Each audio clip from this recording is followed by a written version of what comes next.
Nous en sommes au 32e dimanche ordinaire, la série C. Et puis aujourd'hui, Saint Luc nous parle de la résurrection. Le sujet est question sur la résurrection des morts.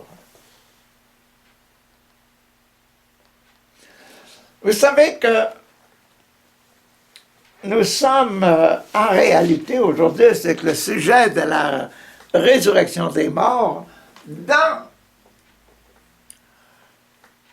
l'évangile de Luc, nous sommes ici.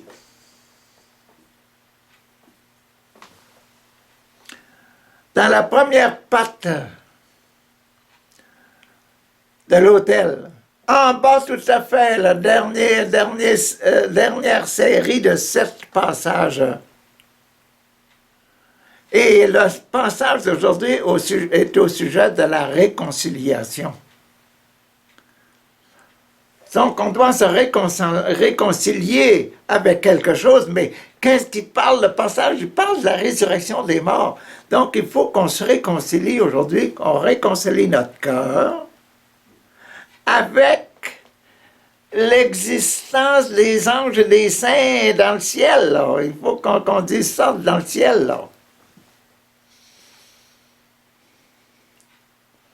Donc, c'est ça que le passage doit rappeler aujourd'hui. Et puis, le passage, là, qui est ici, il correspond exactement à ce qu'il y avait dans le poignard, là. La dernière partie du poignard. Là.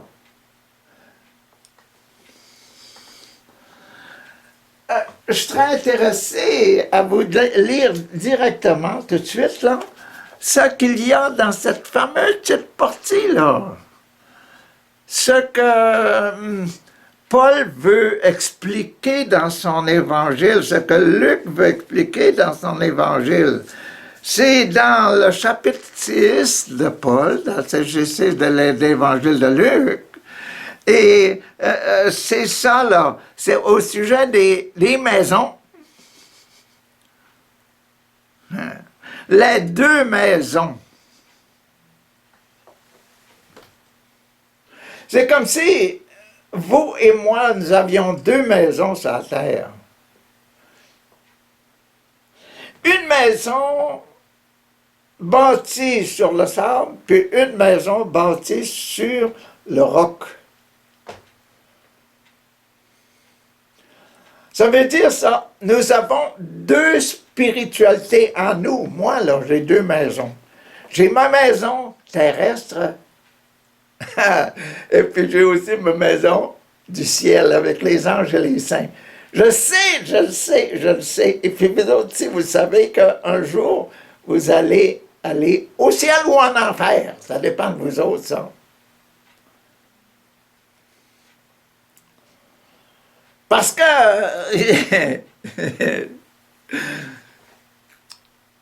quand on est blanc, on reste blanc. Quand on est noir, on reste noir. Quand on est bleu, on reste bleu. Quand on est rouge, on reste rouge.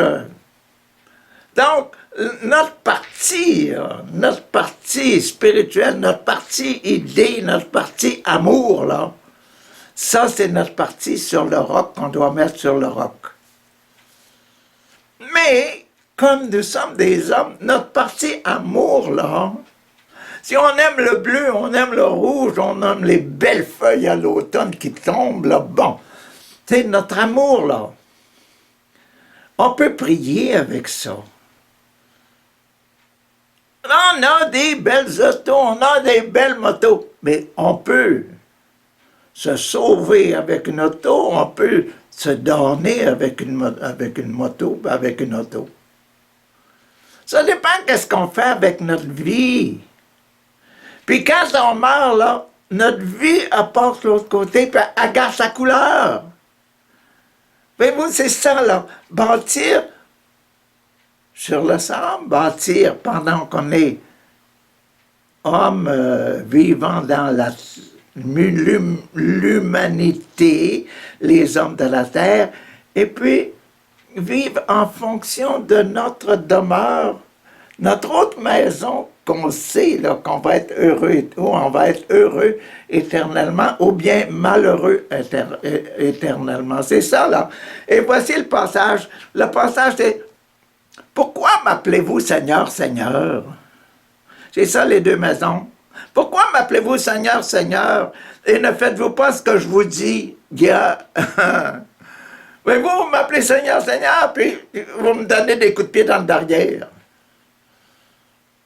Si, quand j'ai reçu un coup de pied dans le derrière, je t'ouvrais pas les portes de mon palais, là. Voyez-vous, là, il y en a qui ont de la difficulté à accepter ça. Ça, c'est dans la pointe du poignard, c'est là, dans le bas, là. Et puis notre passage d'aujourd'hui va être dans la patte de l'autel.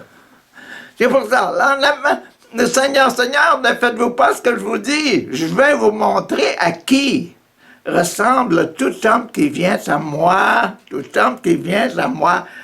à qui il ressemble. Il ressemble à un homme qui s'est mis à bâtir une maison, il a creusé profondément la terre, et a posé ses fondations sur le roc. Fondation sur le roc éternel, la vie éternelle heureuse. Ça veut dire que quand on pose des fondations, quand on bâtit une maison, là, on bâtit notre maison avec notre tête. Quand on est homme, on bâtit le mieux avec les hommes, là, des belles pierres, etc. Il y en a qui ont des châteaux, il y en a qui ont des maisons en bois, il y en a des maisons en paille. Il y en a qui ont des maisons en neige, en glace, etc. Tiens, la chaleur intérieure, là, le feu intérieur, l'amour intérieur, lui, il habite la maison terrestre, mais il va arriver un temps où il habitera la maison céleste. Bon, quand l'inondation est venue, les eaux de la rivière se sont jetées contre cette maison qui avait les fondations sur le roc, mais sans pouvoir l'ébranler car la maison était bien bâtie. Mais celui qui écoute mes paroles et ne les met pas en pratique ressemble à un homme qui a bâti une maison directement sur le sol, sans creuser des fondations profondes. Là, il disait pas du tout sur le sol, sans fondation. Quand les eaux de la rivière se sont jetées contre cette maison, elle s'est aussitôt écroulée. Elle a été complètement détruite. Ça, c'est ça qui était, pour le passage d'aujourd'hui, là, la dernière partie du poignard qui perce les offrandes sur l'autel. Tiens. Hein? C'est ça, là. C'est ça, l'affaire.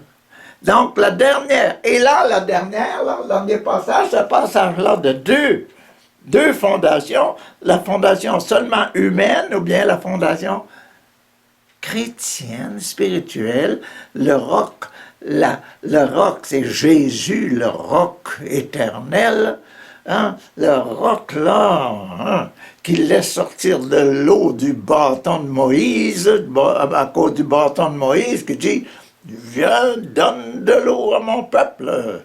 Et le roc a laissé sortir de l'eau. Le roc, c'est Jésus. Et lorsqu'on a planté, vous avez la belle image de Jésus, là, j'ai confiance en toi. Hein, le cœur de Jésus, la belle, de Jésus miséricordieux, la belle image de Jésus miséricordieux, avec les rayons, les exorques, les rayons rouges et les rayons blancs qui sortent du cœur de Jésus, l'eau et le sang.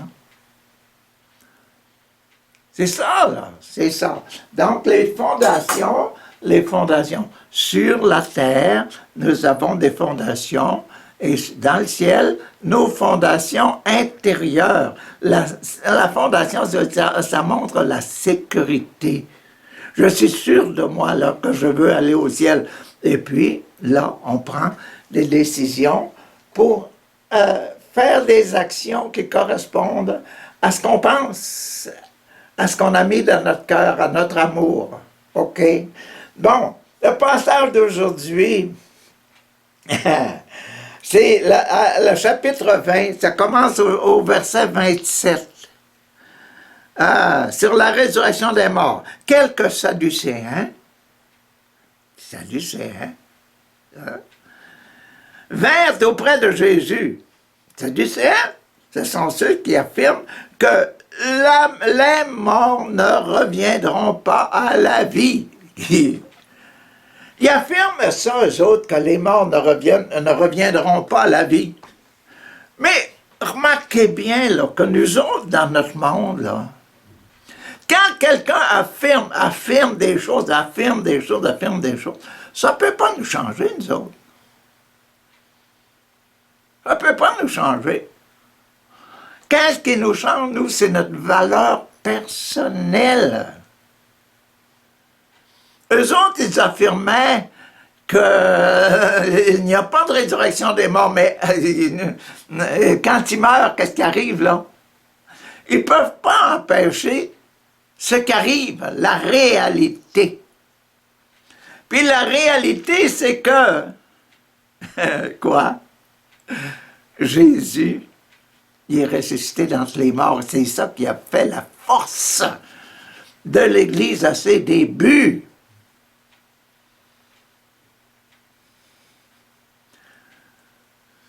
Imaginez-vous que si Jésus n'était pas ressuscité d'entre les morts, là, tiens, les apôtres, les 12 apôtres, là, il y aurait eu à faire des maudits efforts pour essayer de nous faire croire que Jésus effaçait les péchés. Que Jésus était parfait, là, puis que faire de la propagande pour Jésus, l'homme parfait, sans faute, sans péché. Puis c'est notre exemple de vie, c'est notre roc sur lequel nous devons mettre les pieds, là, pour dire, moi, je veux bâtir en moi, dans mon cœur, une vie comme celle de Jésus. Je veux mettre ma maison sur le roc. C'est la résurrection qui est le point d'appui.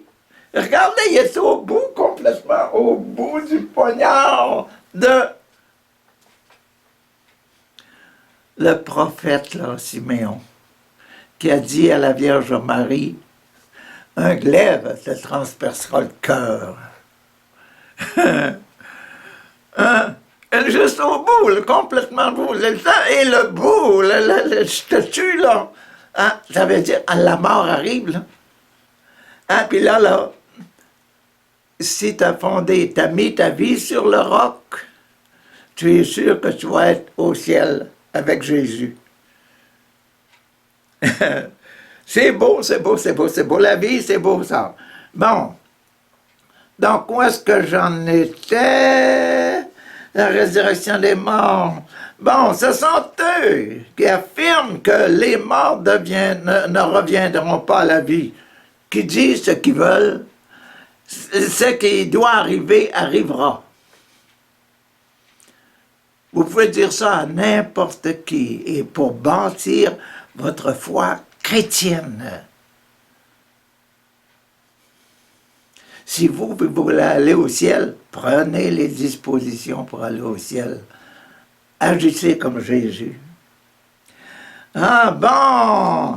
Ils interrogèrent Jésus de la façon suivante. Maître, Moïse nous a donné le commandement, ce commandement écrit. D'écrire. C'est vrai que c'est un commandement. Quel est le commandement? Si un homme qui a un frère, meurt et laisse une femme sans enfant, si un meurt, laisse une femme sans enfant, il faut que le frère épouse la veuve et qu'il ait des enfants avec elle. Non, il faut être des enfants avec elle pour que son frère, pour son frère mort, avec elle pour son frère mort, des enfants pour son frère mort. Or, il y avait une fois 7 frères. Le premier, Maria, se maria et mourut sans laisser d'enfant. Le deuxième épousa la veuve, puis le troisième. Il en fut de même pour tous les 7 frères qui moururent sans laisser d'enfants.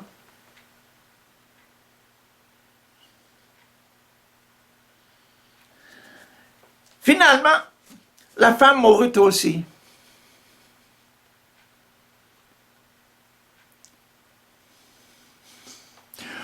Au jour où les morts reviendront à la vie, de qui sera-t-il donc la femme? À qui sera-t-elle donc cette femme-là?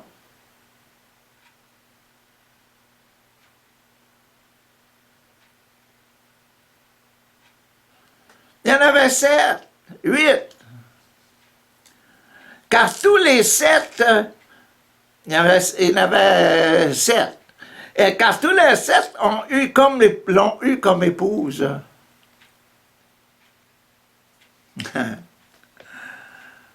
Vous voyez, ça c'est la vie terrestre.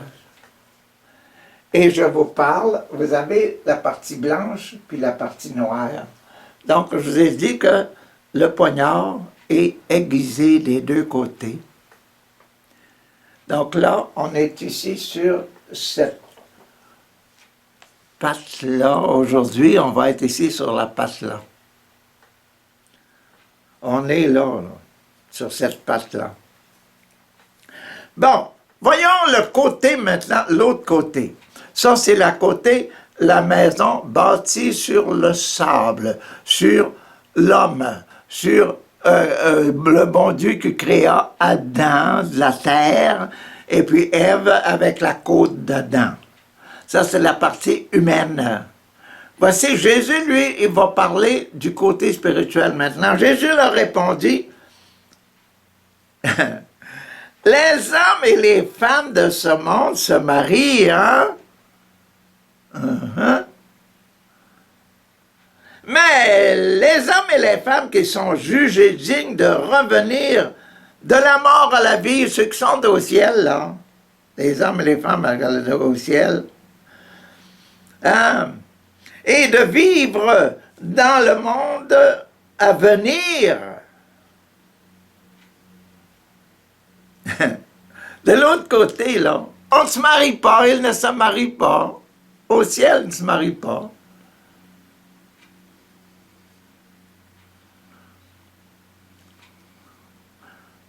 En réalité, là, pensez-y un peu, est-ce que vous pensez que des esprits, ça peut se marier? Il peut y avoir des petits esprits, des petits esprits, des petits esprits. On peut bien dire ça de quelqu'un qui a un petit esprit, mais... mais, avoir des... au ciel, il n'y a plus de mariage, ça n'existe plus.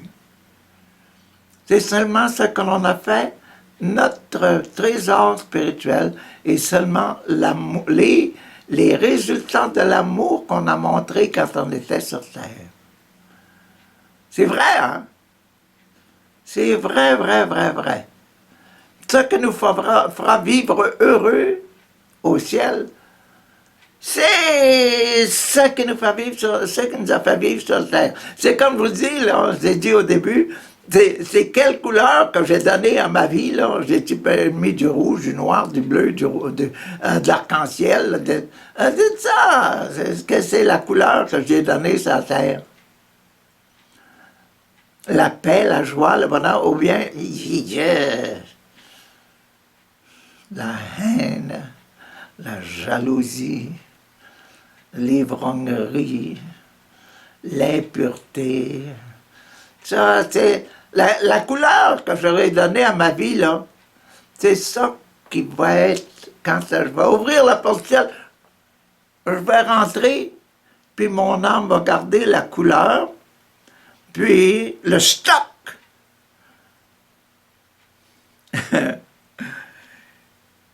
qu'elle avait sur la terre.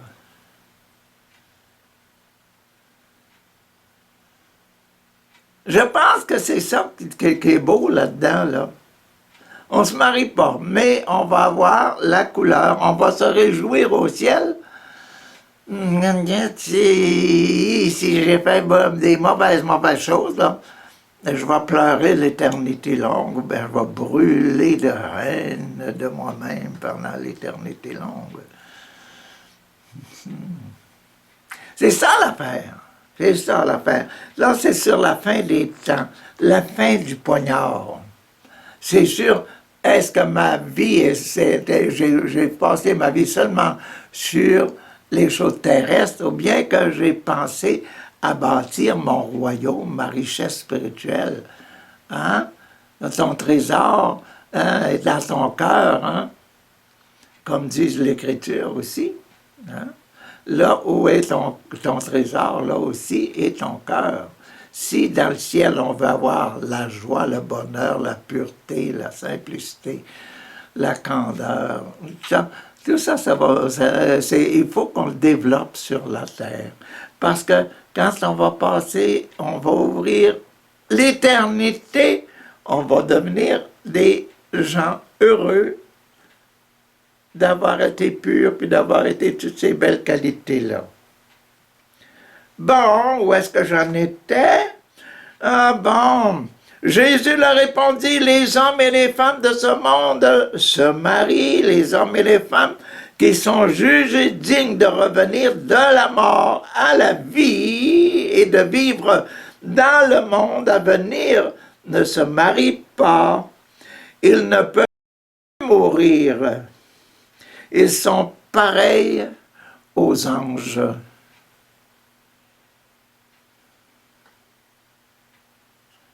Les anges. Quand on parle des anges sur terre, hein, quand on dit c'est un ange, celui-là, on pense toujours des bonnes choses. Hein? Ah, oui. Ils sont fils de Dieu. Et quel nom que vous avez reçu au baptême? Quel changement que vous avez reçu? Le baptême vous a fait de vous des fils de Dieu. Et là, c'est là. Ils sont fils de Dieu, car ils sont revenus à la vie. Ah, la vie éternelle, la vie spirituelle. Revenir à la vie, c'est pour l'autre côté, ça. C'est pour l'autre côté. Moïse indique clairement que les morts reviendront à la vie, dans le passage qui parle du buisson d'épines. Il appelle le Seigneur le Dieu d'Abraham, le Dieu d'Isaac, le Dieu de Jacob. Dieu est le Dieu d'hommes vivants et non pas des morts. Quand on passe la barrière de la mort, là, quand on a à la fin de notre vie, là, quand on meurt, là. Dieu est le Dieu des vivants. Nous sommes vivants. car tous sont vivants pour lui, pour Dieu. Sors. Quelques maîtres de la loi prirent alors la parole, quelques maîtres de la loi, c'est des gens importants là. Quelques maîtres de la loi prirent la parole. Dieu. Et dire, t'as bien parlé, maître.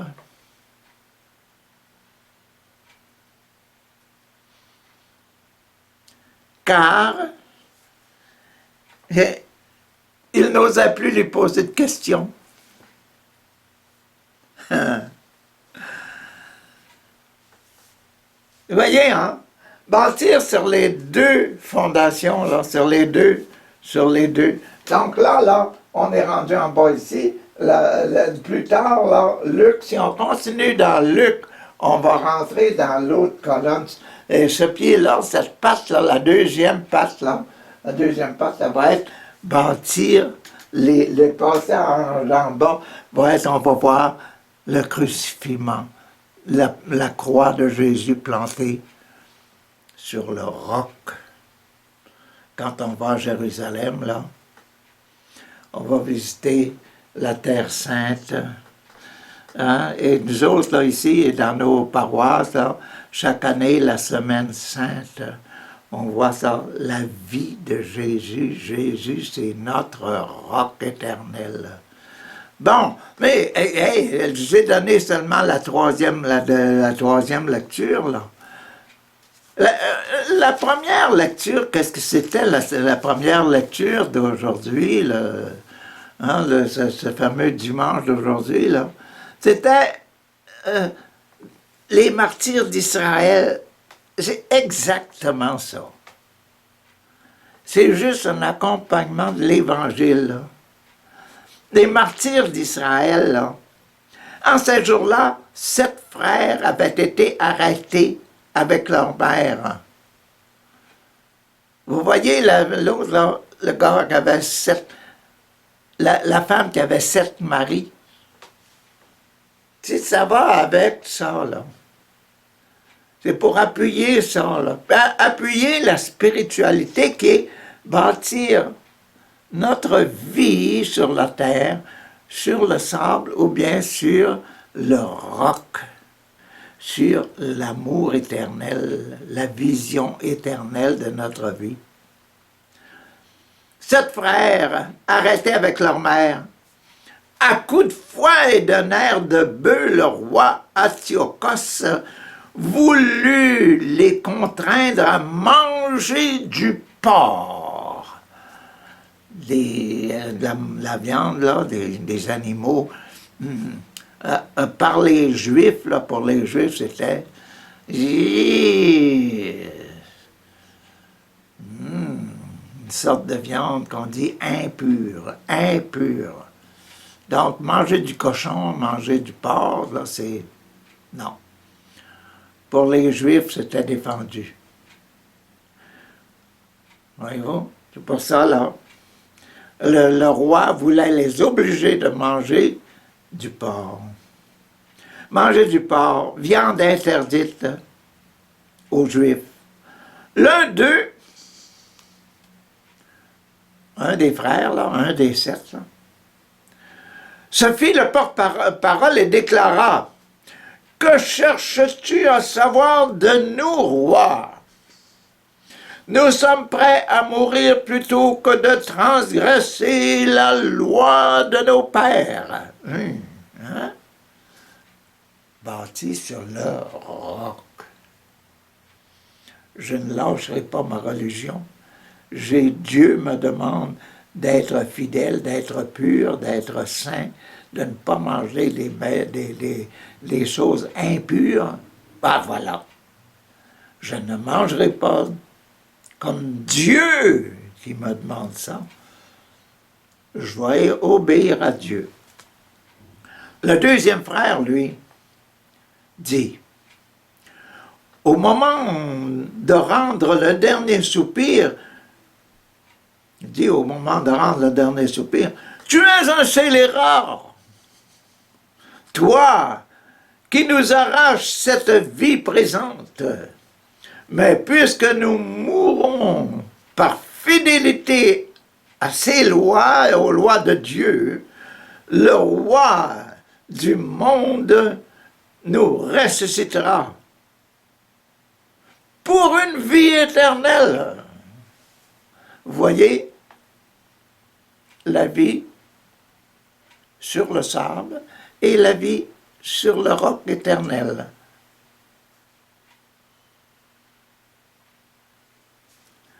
Après cela, le troisième des garçons, le troisième fut mis à la torture.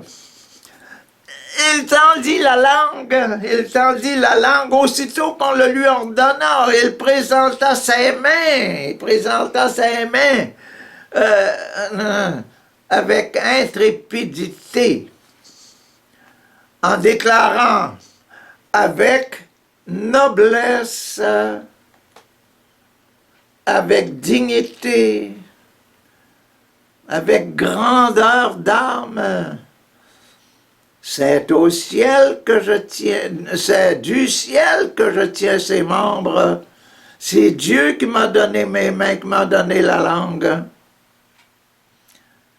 Mais à cause de ces lois, à cause de la loi de Dieu, je les méprise. Vous pouvez les prendre. Vous pouvez me les enlever. Voilà. Et c'est par lui, Dieu, que j'espère les retrouver au ciel dans l'éternité. Ah. Hein? C'est bon, hein? Le roi et sa suite furent frappés de la grandeur d'âme de ce jeune homme qui comptait pour rien les souffrances. Lorsque celui-ci fut mort, le quatrième frère fut soumis au même tourment, même sévice. Sur le point d'expirer, il parla ainsi: « Mieux vaut mourir par la main des hommes quand on attend la résurrection promise par Dieu. Tandis que toi, roi, tu ne connaîtras pas la résurrection pour la vie. » La résurrection pour la vie éternelle, la résurrection glorieuse, la résurrection heureuse. Voyez-vous, la vie, c'est quoi? C'est la croyance, la foi intérieure à nous. Actuellement, notre vie, c'est Jésus-Christ qui est notre roc. Notre roc éternel, nous, c'est Jésus-Christ, c'est la vie de Jésus-Christ, que l'on dit dans le credo.